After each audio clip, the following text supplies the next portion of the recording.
Atenção! Começa agora uma teleaula de Biologia do Ensino Médio. Você vai assistir a teleaula de número 49. Bons estudos!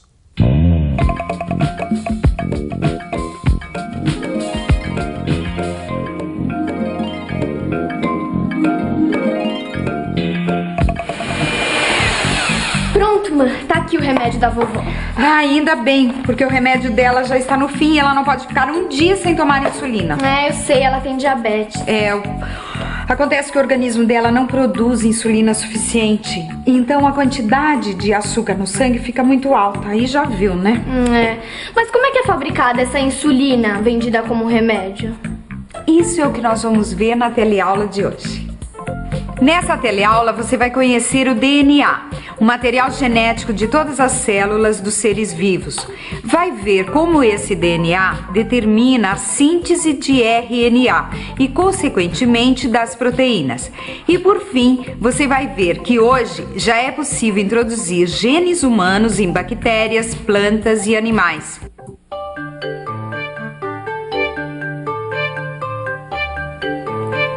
A forma mais antiga e ainda muito utilizada de se obter insulina é extraí-la de bois e porcos.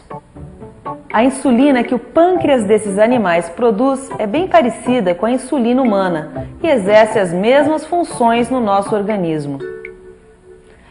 Mas acontece que tem muita gente que é alérgica a essa insulina extraída de bois e porcos. Por isso que o homem teve que desenvolver um outro método para produzir insulina, a partir de bactérias.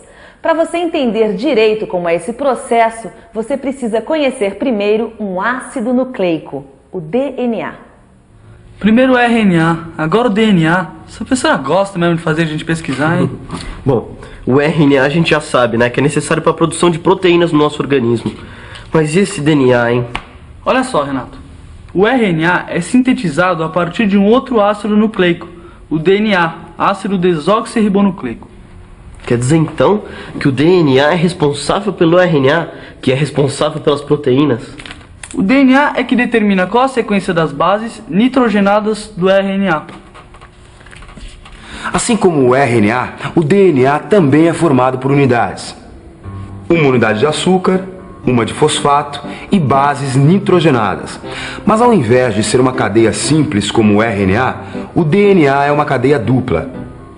Bom, as bases nitrogenadas que entram na composição do DNA são adenina A, citosina C, guanina G e timina T. A adenina, citosina e a guanina são bases que constituem tanto o DNA como o RNA. Já a uracila, só o RNA. E a timina, só o DNA. A ligação entre as bases nitrogenadas de cada fita de DNA é que mantém as duas fitas unidas, como uma cadeia dupla. Temos as bases nitrogenadas de uma fita se ligando às bases nitrogenadas da outra fita, para formar a cadeia dupla. A adenina se liga à timina e a guanina à citosina, ou seja, AT e GC. A cadeia dupla de DNA se mantém como uma espiral e em determinadas ocasiões, por ação de uma enzima, essas ligações se rompem. Nesse trecho, onde a dupla hélice está aberta, é que vai acontecer a síntese da molécula de RNA. As bases do RNA, que está sendo sintetizado, vão se unindo às bases do DNA, sempre seguindo uma certa relação complementar. Olha, Diogo, tem essa tabela aqui, ó. A adenina do DNA vai se ligar com a uracila do RNA, a timina do DNA com a adenina do RNA, a citosina com a guanina e vice-versa, a guanina com a citosina. Primeiro, vamos copiar o DNA, as duas cadeias do DNA. Se a gente considerar apenas a fita de baixo, o RNA sintetizado terá a seguinte sequência. O T do DNA se liga com o A do RNA, o A com o U, o G com o C e vice-versa, o T com o A, até a gente chegar à seguinte sequência de RNA. Ô mãe, o que o Renato e o amigo dele estão estudando lá na sala? E hoje o assunto é fascinante. DNA. Vai virando aí. DNA? DNA. é o material genético de todas as nossas células. É ele que contém todas as informações para a síntese de proteína que o nosso corpo produz. Você já ouviu falar em genes? Já, mas eu não sei direito o que é, não. Pois é, gene é um pedacinho do DNA que contém uma determinada informação para uma determinada característica. É isso mesmo. O gene é responsável pela síntese de uma molécula de RNA, que por sua vez é responsável pela síntese de uma determinada proteína. Quando o DNA sintetiza moléculas de RNA, a gente chama de transcrição. Agora, o DNA pode também se autoduplicar, daí chamamos de duplicação. A duplicação acontece quando a célula se reproduz. O DNA faz uma cópia de si mesmo e cada uma das moléculas vai para uma das células filhas.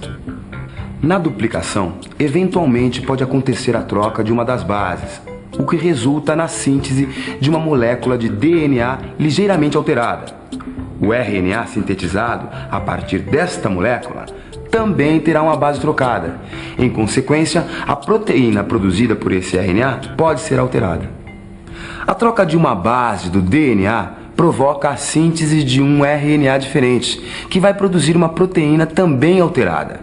Quando isso acontece, chamamos de mutação. Eu sei que todas as nossas características são determinadas geneticamente. Como assim? Como assim? A cor dos olhos, a cor da pele, o jeito do cabelo, a produção de cada um dos nossos hormônios, o tipo de sangue, tudo isso está nos genes, nessas informações contidas no DNA. E essas informações são passadas de geração para geração. Então quer dizer que tudo que eu sou está nos meus genes, nos DNAs. Isso. E esses genes vêm de você e do papai. Exatamente. Metade da mamãe, metade do papai. E essas informações são passadas através dos gametas. Ah, os gametas também têm DNA? Claro, os gametas também têm DNA. Cada célula de um indivíduo tem cópias do seu DNA.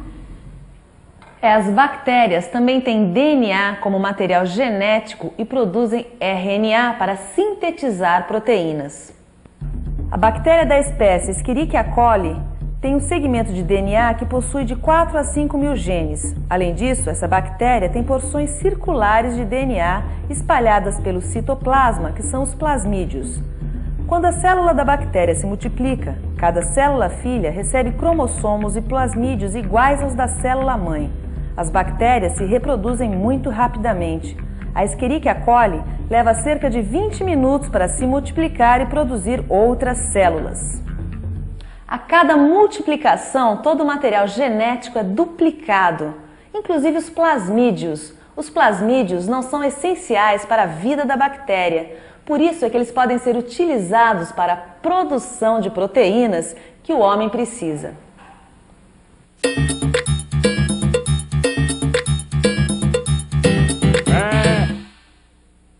Você sabe onde essas bactérias vivem? As Escherichia coli vivem no nosso intestino, mas não fazem nenhum mal ao ser humano. São especialmente utilizadas em pesquisas de engenharia genética. Como fazer uma bactéria como essa produzir proteína humana que não está codificada no seu DNA? Essa é a questão. Por exemplo, para a bactéria produzir insulina, ela precisa ter o RNA específico para a insulina. E para fazer esse RNA, ela precisa ter informações no DNA. Acontece que o DNA da bactéria não tem essas informações para produzir insulina. Então como é que fica? Aí que entra a engenharia genética. Atualmente, é possível introduzir segmentos do DNA humano no DNA de algumas bactérias. Nossa, que legal, cara. Já pensou nisso? Dá para você introduzir genes de um ser vivo no outro. Mas como será que isso é possível? Existem algumas enzimas capazes de cortar o DNA em pontos específicos. São as enzimas de restrição. Essas enzimas reconhecem locais onde existem determinadas sequências de bases nitrogenadas e rompem as ligações, sempre nos mesmos locais. Assim, é possível cortar e isolar determinados segmentos de DNA que contenham informações para a síntese de uma determinada proteína. Ou seja, você acaba separando os genes do DNA. Com essa técnica, é possível isolar pedaços de DNA com os genes escolhidos, como por exemplo, os genes responsáveis pela síntese de insulina. Utilizando outra enzima, é possível introduzir os genes do DNA humano no DNA dos plasmídeos da bactéria. Essa enzima refaz as ligações entre as moléculas de DNAs. Se o gene humano introduzido tiver a mensagem para a produção da insulina, depois de algum tempo, com a multiplicação e a duplicação dos DNAs, haverá muitas bactérias com o gene para insulina em seus plasmídeos. Com esse processo, as bactérias se tornam produtoras de proteínas humanas. Se as bactérias forem mantidas vivas e em crescimento, elas se tornam verdadeiras fábricas de produtos que o ser humano produz e precisa. Além da insulina, podem fabricar hormônios de crescimento, por exemplo. Além das bactérias, a engenharia genética utiliza também outros seres vivos. Já é possível introduzir genes isolados em células embrionárias de plantas e animais. Esses genes introduzidos se incorporam ao DNA do ser vivo que os recebeu. Quer dizer então que daqui a pouco já vai ser possível a gente mudar o DNA de outros seres vivos? Tá escrito aqui, ó. As perspectivas das pesquisas e do aprimoramento das técnicas de recombinação de DNA tornam possível corrigir doenças hereditárias. Esse processo chama-se terapia gênica. Nossa, eu não sabia que já dava pra fazer tudo isso com a manipulação de genes. Atenção, gêniozinhos. Bolo de chocolate da mamãe. Mas deve ser meio perigoso manipular genes de seres humanos, né? Bom, enquanto meu amigo Diogo aqui se preocupa com o futuro da biotecnologia, eu vou atacar esse bolo de chocolate delicioso. E você fica com a revisão. E atenção, se liga aí que é hora da revisão. Na teleaula de hoje, você viu que o DNA, material genético de todas as células vivas, é formado por uma cadeia dupla de açúcar, fosfato e bases nitrogenadas. Quando essa dupla hélice se rompe, podem acontecer dois processos. A transcrição, quando o DNA sintetiza moléculas de RNA que vão, por sua vez, sintetizar as proteínas. Ou pode acontecer também a duplicação, quando o DNA faz uma cópia de si mesmo. Você viu também que, nas bactérias, uma parte do DNA pode ficar em estruturas chamadas plasmídeos, espalhadas pelo citoplasma das células. Técnicas de engenharia genética já desenvolveram processos que introduzem os genes humanos em bactérias e as transformam em verdadeiras fábricas de substâncias que o homem precisa. Não falei que essa teleaula era fantástica? Gostou, né? Se você gostou dessa, aguarde a nossa próxima teleaula. Será a última do curso de Biologia. Até lá!